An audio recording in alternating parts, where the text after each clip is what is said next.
Hello दोस्तों, तो आज हम अपनी मन की बातें यहाँ पे डिस्कस करेंगे। तो आज मैं सोच रही थी कि ऐसी कौन सी चीज़ होनी चाहिए जिसके वजह से वुमेन की लाइफ बेटर हो सकती है, like equality at most maintain हो सकती है। तो कुछ चीज़ें जो मेरे मन में आई, सॉल्यूशंस जो मुझे दिखे, वो मैं आपको बता रही हूँ। आपकी क्या राय है कमेंट्स है इस पे, ये मेरे को ज़रूर बताना। तो क्या होता है ना, जब लड़की की शादी होती है, हम यहाँ पे सिचुएशन ऐसा कंसिडर कर रहे हैं, उस हिसाब से वो सब मैं बता रही हूँ। सिचुएशन कैसा है कि लड़की की फैमिली सपोर्टिव नहीं है, लड़की के भाई बहन सपोर्टिव नहीं है, मतलब कोई भी सपोर्टिव नहीं है, शी इज़ अलोन। तो ऐसे सिचुएशन में होना क्या चाहिए, क्या लॉ उसको बेनिफिट कर सकते हैं। तो देखो क्या होता है ना, लड़की की शादी होती है तो उसको शादी कर दिया जाता है। अगर यूपी बिहार झारखंड की है तो दहेज में, एमपी यूपी बिहार झारखंड की है तो डाउरी दी जाती है, दहेज दिया जाता है। बोलने के लिए अच्छा है बट दिया जाता है। बोलने के लिए अच्छा है कि हाँ ऐसा नहीं होता system dowry and all, but दिया जाता है। तो ये सब होता है। तो जब शादी होती है तो क्या होता है, जो भी दिया जाता है लड़कों को दिया जाता है, गिफ्ट्स, मनी भी लेन देन की बात फैमिली के आसपास, मतलब दो परिवारों के बीच में होती है ना, लड़का लड़की उसमें उतना इन्वॉल्व नहीं होते हैं। और गिफ्ट्स एंड ऑल भी जो दिए जाते हैं, बड़े छोटे जो भी गिफ्ट्स होते हैं, वो अल्टीमेटली चले तो लड़के के घर पे ही चले जाते हैं, राइट। तो इसमें लड़की का क्या फ़ायदा, शादी हो रही है एक लड़के की एक लड़की की, उसमें से लड़की का क्या फ़ायदा। लड़के का फ़ायदा मैं आपको गिना देती हूँ। पहले चीज़ तो उसे उसकी जनरेशन बढ़ाने के लिए एक इंसान मिल गई। सेकेंडली फिज़िकल नीड्स के लिए एक इंसान मिल गई। अगर फैमिली, सपोज मान लेते हैं कि फैमिली उतनी रिच नहीं है, उधर मेड एंड ऑल काम वाली नहीं आती है, तो उसे घर में खाना बनाने के लिए, झाड़ू पोछा करने के लिए एक नौकरी मिल गई। तो इसमें फ़ायदा किसके लिए हो रहा है, लड़के को, उसके घर वालों को। लड़की का क्या फ़ायदा, उसे एक लड़का मिल रहा है, क्या गारंटी है कि लड़का अच्छा ही होगा, क्या गारंटी है कि उसको लव केयर फिनेंस, मतलब लव और भी सारी चीज़ें देता होगा, क्या क्या गारंटी है, कोई गारंटी नहीं है। बट अगर लड़की लड़के के घर जाती है तो गारंटी है, मैक्सिमम गारंटी है कि ये सब होता है। हाँ, देयर आर एक्सेप्शनल केसेस कि लड़कियाँ थोड़ी ओवर हो जाती हैं और वो सब नहीं करती उतना, but majority of the cases में क्या होता है कि ये सारी चीज़ें फैमिली, मतलब जनरेशन, फिज़िकल काम वाली एंड ऑल, काम वगैरह घर का करना, ये मेजॉरिटी ऑफ द केसेस में होता है, राइट। तो इसमें क्या होता है, ये सिस्टम में एक फ्लॉ मुझे जो दिखता है वो क्या है कि इस सिस्टम में ना लड़कियां अगर आगे चल के प्रॉब्लम में फंस जाती हैं तो उनके पास कुछ होता नहीं है, उन्हें उस घर में एडजस्ट करना पड़ता है। अगर फैमिली सपोर्टिव नहीं है, उनके भाई लोग सपोर्टिव, भाई बहन सपोर्टिव नहीं है, कुछ सपोर्ट नहीं है, तो वो कैसा भी ससुराल हो उधर उसको एडजस्ट करना पड़ेगा, एडजस्ट करके रहना पड़ेगा, उसके पास चॉइस नहीं है। लेकिन वही चीज़ आप ये समझ लो कि अगर वो इंडिपेंडेंट होती, उसके पास फाइनेंसेस होते, उसके पास खुद के डिसीजंस लेने की पावर होती, तो वो ऐसे टॉक्सिक माहौल में रहती ही नहीं ना, राइट, नहीं रहती। तो मुझे ऐसा लगता है कि अगर ये चीज़ सुधारनी है तो देखो, देयर इज़ लॉ, अगर प्रॉपर्टी है तो प्रॉपर्टी का इक्वल डिस्ट्रीब्यूशन होता है irrespective of gender of the child, चाहे वो लड़का हो लड़की, बट इसे उतना अच्छे से इम्प्लीमेंट नहीं किया जाता।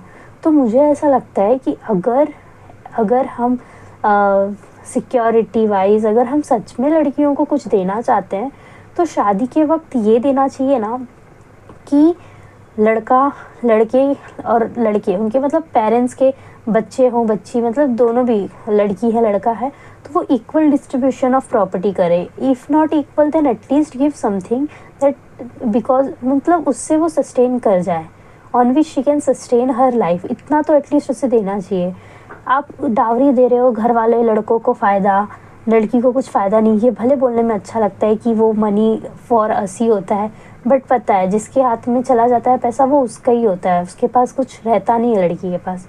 तो उसके नाम पे आप प्रॉपर्टी है इमूवेबल तो वो कर दो, अगर आपको मूवेबल देना है तो ऐसे मूवेबल प्रॉपर्टी तो जिस पे वो हक जमा पाए। यार तुम क्या करोगे, कुकर देके तुम लड़की का क्या कुछ करने वाले हो, कुकर 1300 का आता है, वो सब गिफ्ट्स मत दो।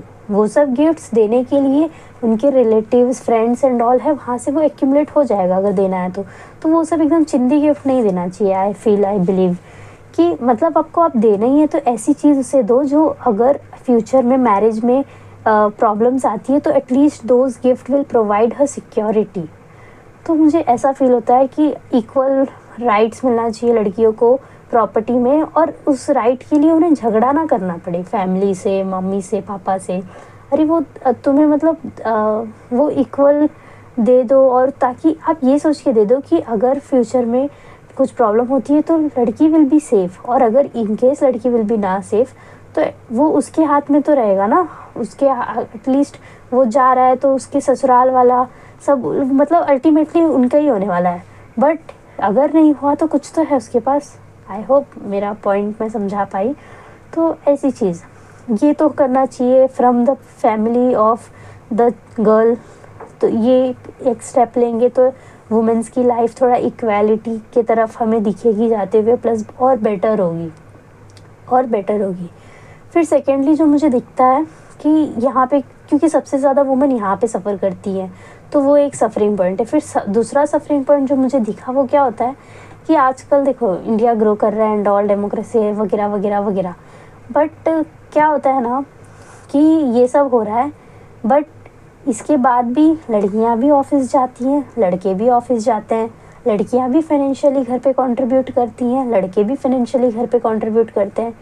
पर जितना कंट्रीब्यूट घर पे लड़की as a women as a करती है इन हाउस होल्ड चोर्स, उतना कंट्रीब्यूट मेल्स नहीं करते, right? We know that it is like male ego. Yes there are exceptions but generally यही होता है। तो यहाँ पे सेकंड उधर से निकलने के बाद सेकंड जो ज़्यादा सफरिंग होती है लड़कियों को वो इधर होती है।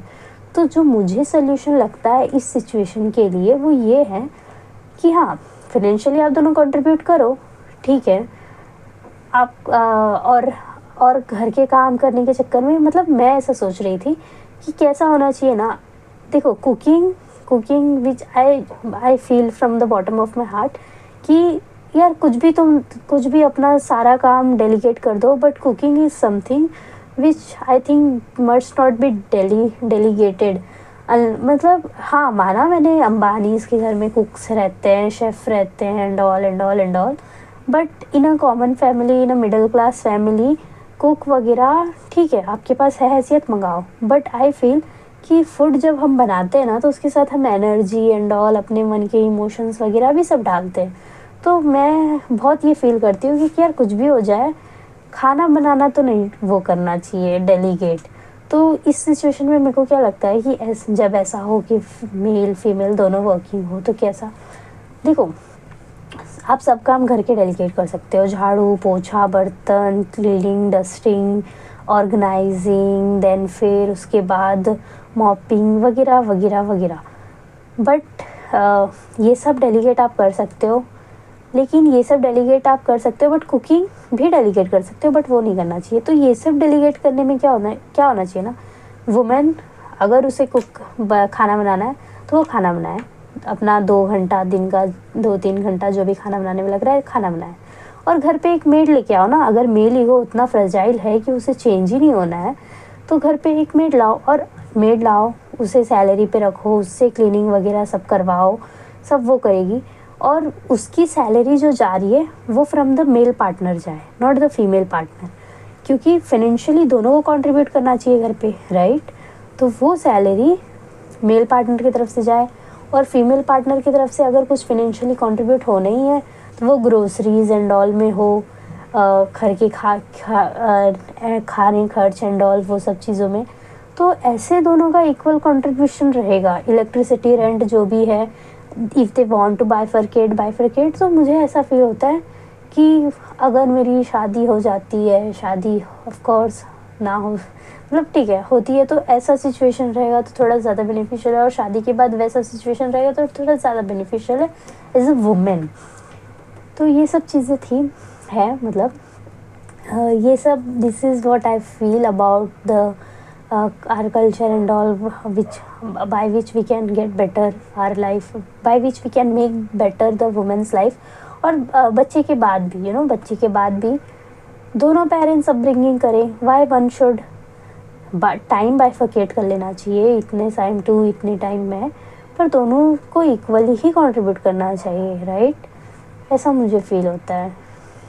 बाकी अगर आप लकी इनफ हो कि आपको पेरेंट्स भी सपोर्टिव मिले हैं, ब्रदर्स भी सपोर्टिव मिले हैं, हस्बैंड भी सपोर्टिव मिला है, तो देखो यार, तुम ये सब चीज़ें पे मेरी अग्री नहीं करोगे, जाहिर सी बात है। बट ये सब चीज़ें मैं उसके लिए बता रही हूँ कि ये सब चीज़ें उसके लिए बेनिफिट करता है जिसको कुछ भी सपोर्टिव नहीं हो, ना पेरेंट्स, ब्रदर्स, ना हस्बैंड।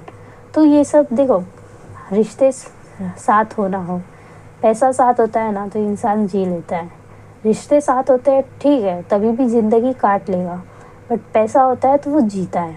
ज़िंदगी काटने में और ज़िंदगी जीने में फ़र्क होता है।